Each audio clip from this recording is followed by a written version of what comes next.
The town hall meeting room was thick with the scent of polished wood and old money.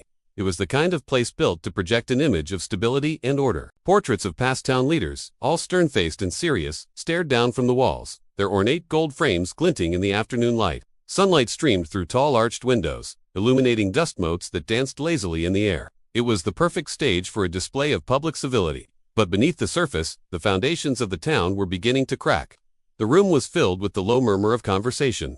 Council members, local dignitaries, a handful of reporters hungry for a story, and a few restless townsfolk were all gathered, waiting. On the raised dais at the front of the room sat the two men whose influence had shaped Willowridge for decades. First, there was Mayor Thompson. He was a man who looked like he was born to lead, broad-shouldered with a smooth, reassuring voice. He was a master at playing the role of the comforting civic leader, the steady hand on the tiller.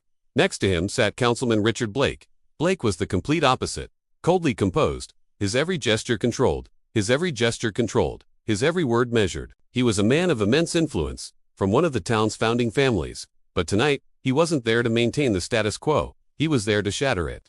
These two titans of Willowridge were on a collision course, and the entire town was about to witness the impact. The meeting began. Mayor Thompson cleared his throat, his gaze sweeping over the room. He forced a smile, but it was a politician's smile, never quite reached his eyes. "Good evening, everyone," he began, his voice resonating with practiced calm. "We gather tonight under tragic circumstances.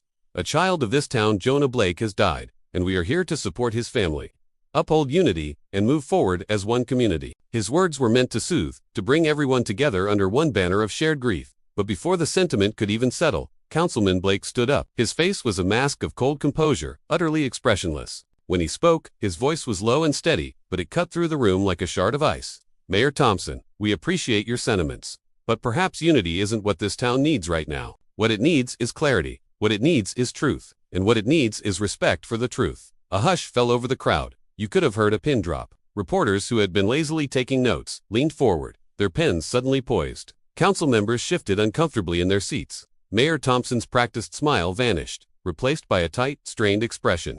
He had tried to control the narrative, to frame the tragedy as a moment for communal healing. But Richard Blake had just lit a fuse. The mayor quickly tried to regain control. "With all due respect, Councilman," he replied, his voice still attempting to sound reasonable. "Tensions are high. Speculation is running wild. We must be exceptionally careful how we proceed. We cannot let grief spiral into chaos." Blake's eyes glittered with a cold fire. "Chaos hasn't started yet, Mayor. What has started is suspicion. Suspicion by people like me, people who want to know what really happened to my son. Not for headlines, not for political points, but for justice." The battle lines were drawn. This was no longer just a town meeting. It was a public declaration of war. On one side, Mayor Thompson advocated for peace, for process, for letting the official investigation run its course without interference. He spoke of protecting the family's privacy and ensuring the town's stability. He was playing the part of the responsible leader, trying to prevent panic and rumor from taking root. But Blake saw it differently. He leaned forward, his voice dropping to a quiet, heavy tone that carried more weight than any shout. "Are we fueling rumors when we ask direct questions?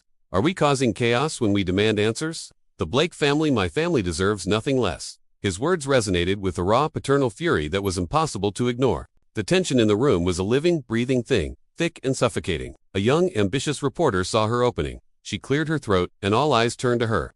"Councilman Blake," she said, her voice clear and direct. "Some are saying this is also about political pressure, not just justice. How do you respond to that?" Blake's gaze, unwavering and intense, locked onto the reporter.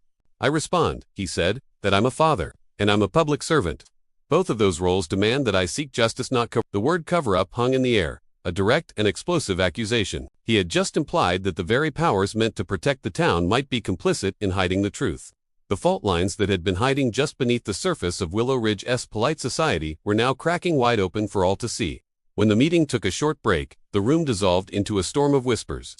In one corner, reporters argued quietly, debating the angle of their stories. In another, the town elders, the old guard of Willowridge, exchanged worried glances. The mere suggestion that the investigation could implicate someone from the established power structure sent ripples of fear through the hall. This wasn't just about a tragic death anymore. It was about the potential collapse of an entire system. Outside, on the grand marble steps of the town hall, the conflict became even more personal. The mayor's top advisor, a smooth, sharply dressed man named Garrett, confronted Blake in the shadows. Garrett's voice was quiet, but it carried a clear threat. "You're pushing too hard, Richard," he warned. "People are getting nervous. Don't forget what's at stake here." Blake took a slow breath, the cool night air doing little to temper the heat of his anger. "I haven't forgotten a single thing," he replied. Garrett stepped closer, his voice dropping even lower. "This could tarnish your family name. It might not forgive what you're doing." Blake turned, his stare hard enough to cut stone. "Then I guess they'll just have to learn what forgiveness costs." At that exact moment, a camera flash cut through the darkness. A reporter had captured the image, two powerful men locked in a silent battle, the weight of history, family legacy, and the fear of exposure hanging between them. It was a picture that would be on the front page of every local paper the next morning. And watching all of this unfold from the back row of the meeting hall was Detective Avery Cole, being tasked with finding the truth. But she knew her investigation was now tangled in a web of politics and power. She watched everything, analyzed everything. She saw the carefully curated words of Mayor Thompson, designed for the cameras and public consumption. She heard the raw, personal urgency in Blake's voice, the sound of a man who had nothing left to lose. She observed the way the other council members sat rigidly, deliberately avoiding eye contact with either Blake or the mayor, terrified of picking a side. She saw the glint of opportunity in the reporter's eyes and felt the palpable shift in the room's atmosphere from a place of public mourning to a political battlefield. Avery came to a chilling realization. This was no longer just about finding out what happened to a boy named Jonah. This was about control. It was about who held power in Willowridge and how far they would go to keep it. In this town, death didn't just end a life, it threatened reputations. It destabilized alliances. It put power itself at risk. As the meeting finally ended, people filed out quietly, the earlier buzz replaced by a tense silence. Cameras clicked, reporters scribbled their final notes, and hands were shaken with strained formality. Promises were made to the community, to the grieving Blake family, to the memory of Jonah, but they felt hollow, like lines from a script. In the quiet that followed the storm, as the hall emptied out, one phrase echoed in Detective Avery's mind. It was what Richard Blake had said: the Blake family deserves nothing less. Justice was what he claimed to want. But Avery knew that in a town like Willowridge, justice always came with a price. And for many of the powerful people she had just observed, that price was likely far higher than they were willing to pay. The investigation had just begun, but it was already clear that finding the truth would mean fighting a war on two fronts, one against a killer, and another against the very pillars of the community. Thanks for tuning in.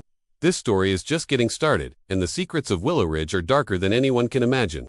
Make sure you're subscribed and have notifications turned on, so you don't miss the next chapter. We'll see you in the next video.